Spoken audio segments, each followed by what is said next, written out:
सालों पहले बीरपुर नगर का राजा अपने राज्य में रात को अपना रूप बदलकर घूमता था। वो रूप बदलने के बाद लोगों से मिलकर अपने नगर के राजा के बारे में जानने की कोशिश करता और उनकी समस्याओं को समझता था। एक रात जब वह नगर घूम कर आया तो अचानक जोर से बारिश होने लगी। उसने देर किए बिना एक गरीब के घर का दरवाजा खटखटाया। राजा के दरवाजा खटखटाने के बाद घर से एक व्यक्ति निकला। वह एक गरीब किसान था जो अपनी पत्नी और बच्चों के साथ रहता था। बारिश तेज थी तो किसान ने राजा को कहा, अरे बहुत तेज बारिश हो रही है, जल्दी अंदर आइए, नहीं तो आप भीग जाएंगे। क्या आप मुझे कुछ खिला सकते हैं? मुझे बहुत तेज भूख लगी है। गरीब किसान ने सोचा, मैं और मेरा परिवार 3 दिनों से भूखा है। हमारे घर पर अन्न का एक दाना भी नहीं है, लेकिन हम अपने घर से किसी अतिथि को भूखा कैसे भेज सकते हैं? हे भगवान, अब हम क्या करें? क्यों ना सामने वाली दुकान से थोड़े चावल चोरी कर लिए जाएं।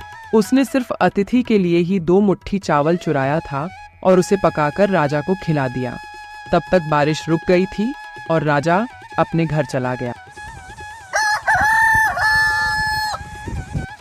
दूसरे दिन दुकान का मालिक अनाज की चोरी की शिकायत लेकर राजा के पास पहुंचा।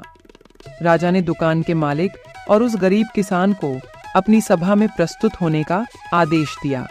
महाराज, मैंने इनकी दुकान से चावलों की चोरी की थी, परंतु मैंने और मेरे परिवार ने उन चावलों का एक दाना भी नहीं खाया। गरीब किसान की बातें सुनकर राजा बहुत दुखी हुआ और उसने किसान को बताया कि उस रात अतिथि के रूप में मैं स्वयं तुम्हारे घर आया था। इसके बाद राजा ने सभा में पहुंचे दुकानदार से पूछा कि क्या आपने अपने पड़ोसी को उस रात चावलों की चोरी करते हुए देखा था?